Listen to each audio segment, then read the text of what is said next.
Bonjour tout le monde, c'est Agathe d'ADN Coaching. Alors je vous retrouve aujourd'hui pour une vidéo sur la gestion de vos émotions.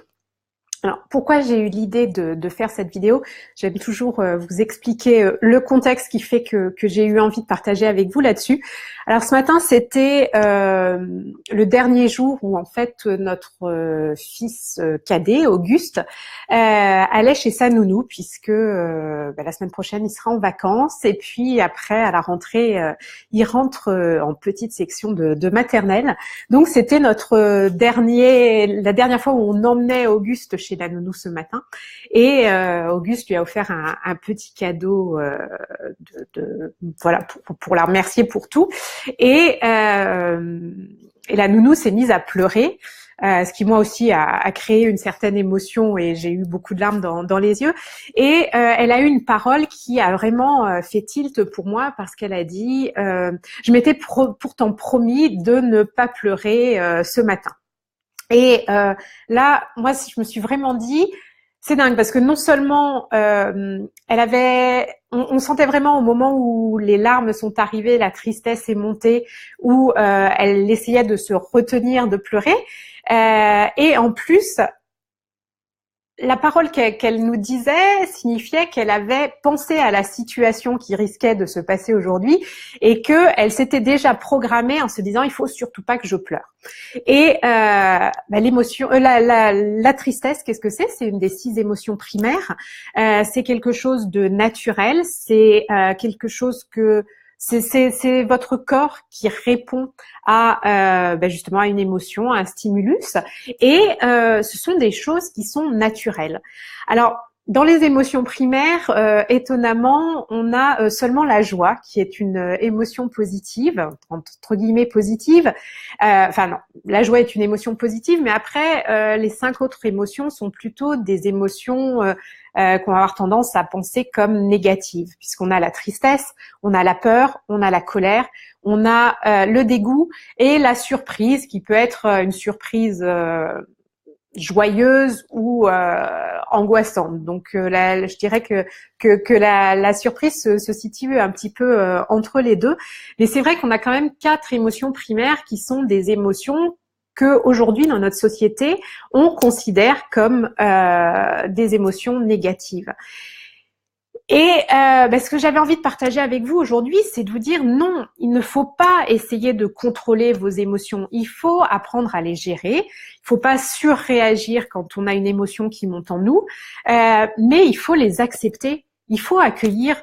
Il n'y a pas de honte à être triste. Il n'y a pas de honte à avoir peur de quelque chose. Il n'y a pas de honte à se mettre en colère quand vous avez l'impression que vos enfants ne vous respectent pas, ne vous écoutent pas, que quelqu'un dans la rue vous bouscule fortement sans s'excuser. Enfin, ce sont des émotions, ce sont vos émotions, et il est primordial de les accepter. Coucou Emma, coucou Delphine, ravie que vous soyez là. Donc voilà, c'est vraiment le message que je voulais vous partager aujourd'hui, surtout d'accueillir votre émotion. Et en plus, quand vous allez vous mettre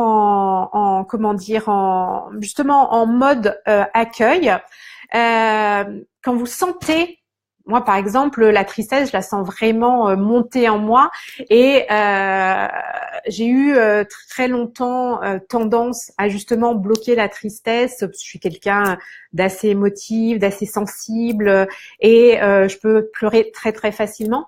Et en fait, c'est terrible d'essayer de garder une émotion de tristesse ou de colère en soi, parce qu'en fait ça génère une frustration, ça génère des blocages aussi au niveau physique, au niveau de la manière dont les énergies circulent en vous. Et donc il est vraiment primordial, au contraire, au lieu de vouloir contenir ces émotions, de les évacuer. Et quand vous allez vous mettre en mode accueil, vous allez accueillir cette émotion. Et rien que d'accueillir, de prendre conscience que cette émotion est là, et bien tout de suite, l'émotion va avoir tendance à diminuer, parce que justement, vous en tenez compte, vous en prenez compte. Et comme je disais, il va pas falloir surréagir, mais justement, l'idée d'accueillir votre émotion va vous éviter de surréagir. Et après, bien sûr, pour chaque émotion, il y a différentes manières d'accueillir et puis de justement d'éviter par exemple, de péter un câble quand vous êtes en colère ou mais en fait, ce que j'avais envie de dire aussi, c'est une autre raison pour laquelle, par exemple, quand vous avez de la joie, quand il y a quelque chose qui vous fait rire, ben vous allez éclater de rire. Quand vous êtes content de rencontrer quelqu'un, vous allez lui exprimer votre joie. Et vous n'avez pas honte. Vous ne ressentez pas de honte justement à exprimer cette émotion positive. Et bien de la même manière, vous n'avez pas de honte à exprimer votre émotion négative, entre guillemets toujours, quand vous la sentez venir, tant qu'elle n'est pas non plus surjouée dans la surréaction. Voilà, c'était le partage que j'avais envie de vous faire aujourd'hui. Si vous avez des commentaires, des questions, n'hésitez pas à me les poser en live. Delphine me dit merci pour ton énergie, pas très colorée aujourd'hui. Bah écoute, c'est amusant, ouais, parce que moi tu sais je suis très couleur, mais je suis aussi très noir et blanc. Les couleurs binaires noir blanc. J'ai quand même mis du rouge à lèvres rose comme tu peux le voir. Et là c'est pas du tout sur le côté des émotions, mais j'étais un petit peu en baisse de régime moi depuis une semaine avec une grosse fatigue. Alors j'ai mis des couleurs, mais tu vois aujourd'hui j'avais envie de mettre du noir et blanc, mais j'ai quand même des couleurs autour de moi. Emma, exact, mon amie, juste accepter et comprendre leur message, c'est magnifique. Voilà, tout à fait. C'est intéressant ce que tu dis, Emma. En effet, quand vous acceptez, c'est peut-être aussi vous poser cette question. Qu'est-ce qui se passe pour que je ressente cette tristesse? Et là, par exemple, dans l'exemple de ce matin, la nounou qui est triste parce que c'est le dernier jour, rien que de vous en parler, moi j'ai l'émotion qui monte, le dernier jour où Auguste vient chez elle, après 3 ans où il est allé chez elle, elle avait d'abord gardé notre fils aîné Gaspard pendant 3 ans, donc elle a eu nos 2 enfants pendant 6 ans en tout, elle a connu Auguste quasiment dès sa naissance, parce que quand j'avais des rendez-vous médicaux peu de temps après mon accouchement, je lui laissais Auguste, enfin je trouve que c'est normal de ressentir de la tristesse à l'idée de laisser, enfin voilà, que c'est la fin d'une période, et je trouve que c'est légitime et qu'il n'y a aucune honte à ressentir cette émotion de tristesse dans ces cas-là. Donc c'est très intéressant en effet, Emma, de se dire bon, j'accepte, j'accueille. Et j'essaye de comprendre pourquoi j'ai cette émotion. Moi, par exemple, je rebondis là-dessus justement. J'avais tendance à pouvoir avoir des grosses colères envers mes enfants, notamment quand je leur donnais le bain et qu'ils mettaient de l'eau partout et que j'avais vraiment le sentiment qu'ils ne m'écoutaient pas. Et puis plus je leur disais, plus je m'énervais, plus je criais. Et en fait, ça partait vraiment en live. Et en fait, en travaillant justement sur mes émotions, à un moment donné, j'ai commencé à accueillir cette colère quand elle montait. J'avais tendance déjà à me dire bon bah je sors de la pièce plutôt que de m'énerver, comme ça je vais aller prendre l'air.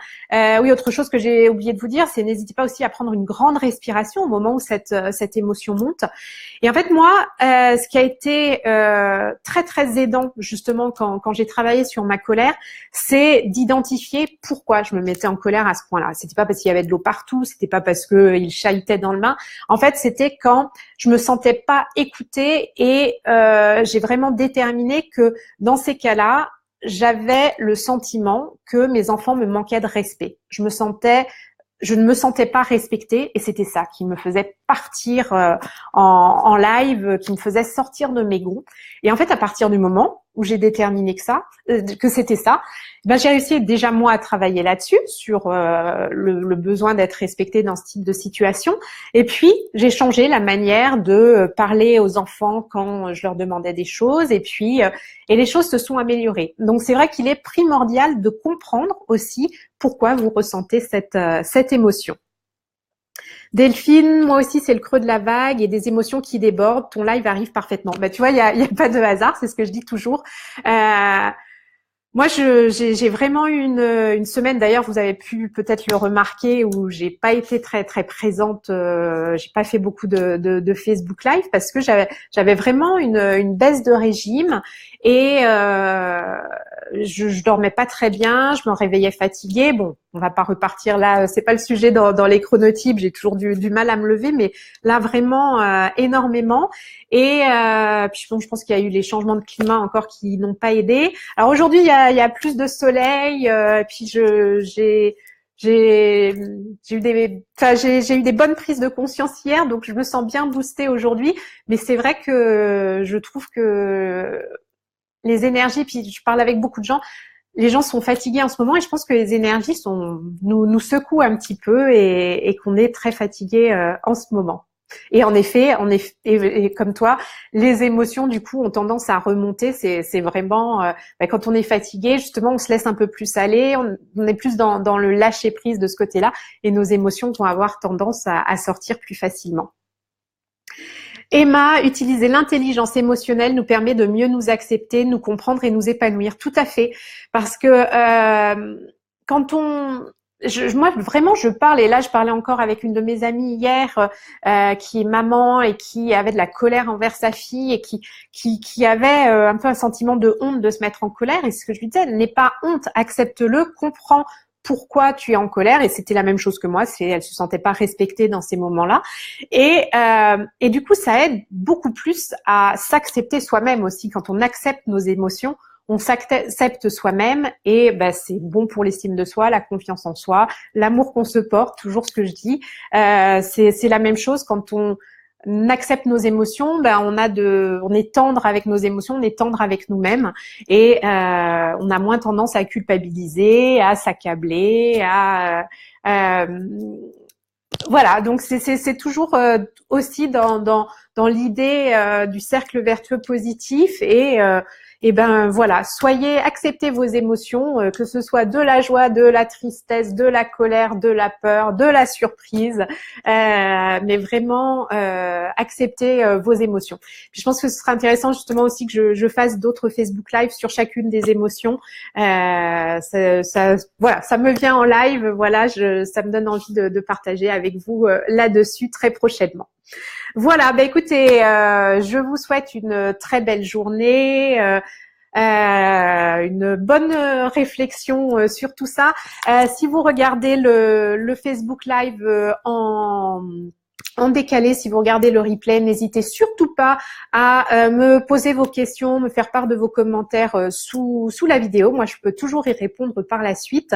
Et puis, n'hésitez pas non plus à aller faire un tour sur mon site www.adncoaching.fr. Et écoutez, je vous dis à très vite. Bye bye.